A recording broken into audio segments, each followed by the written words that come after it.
बिल्कुल देखिए अनामिका, जैसा आपने कहा कि हनुमानगढ़ी से आगे बढ़ के जब रास्ता जाता है वो जन्मभूमि पथ बनाया गया है, वो द्वार बनाया गया है, 2 बड़े-बड़े पिलर्स, मेन गेट वहां पर बनाया गया है, जिससे सिर्फ 500 मीटर का रास्ता तय करके आप रामलला के दर्शन कर पाएंगे। पहले एक लंबा रास्ता आपको तय करना पड़ता था, पैदल रास्ते से जाना पड़ता था, लेकिन बिरला मंदिर के ठीक सामने उस पथ का निर्माण किया गया है। इसी सोच के साथ में ये तमाम रास्ते बनाए गए हैं ताकि बहुत ही आसानी से चारों कोनों से, जहां से आप चाहें, आप रामलला के मंदिर पहुंचकर दर्शन कर सकते हैं। इसीलिए हम अयोध्या नगरी में लगातार एक-एक तस्वीर दिखा रहे हैं। तो ये बात कही जा सकती है कि सिर्फ यहाँ मुद्दा मंदिर के निर्माण तक सीमित नहीं था, बल्कि समुचित अयोध्या का विकास किस तरीके से किया जाए उस तक सीमित था। और उसी खुशी की एक झलक जो है वो यहाँ के लोगों की आंखों में, उनके चेहरे पर और उनके पूरी तरीके से जैसे वो फूलों की वर्षा कर रहे हैं, प्रधानमंत्री का स्वागत कर रहे हैं, उनके आचरण में दिखाई दे रही है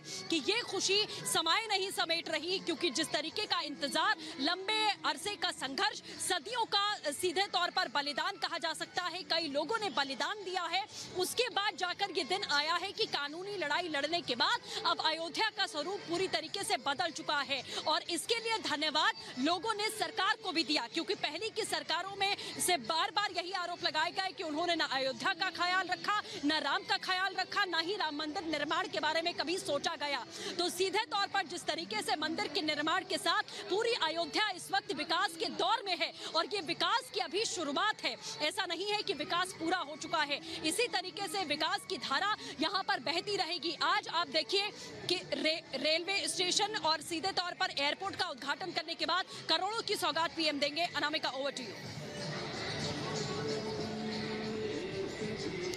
तो सृष्टि धर्मपथ से आपको बता रही हैं कि अभी भी लोगों का उत्साह उसी तरीके से बढ़ा हुआ है जो उत्साह प्रधानमंत्री के आने के पहले था, क्योंकि इसी रास्ते से प्रधानमंत्री को अभी वापस जाना है, जहां पर वो जाकर एक विशाल जनसभा को संबोधित करेंगे।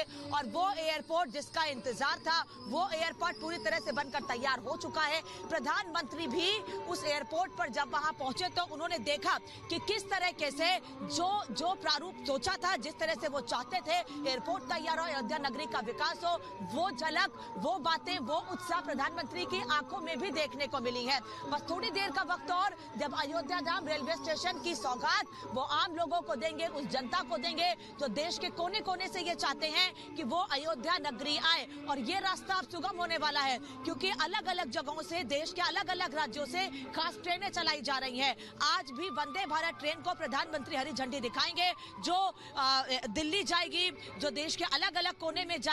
मुंबई, अहमदाबाद, इन सभी जगहों के लिए वंदे भारत शुरू हो चुकी है और शुरू होने भी वाली है। यानी अयोध्या पहुंचने का रास्ता आसान हो सके लोगों के लिए, उसकी पूरी तैयारी की गई है। और अब वो तैयारी मुकम्मल रूप से देखने को भी मिल रही है। पूरी अयोध्या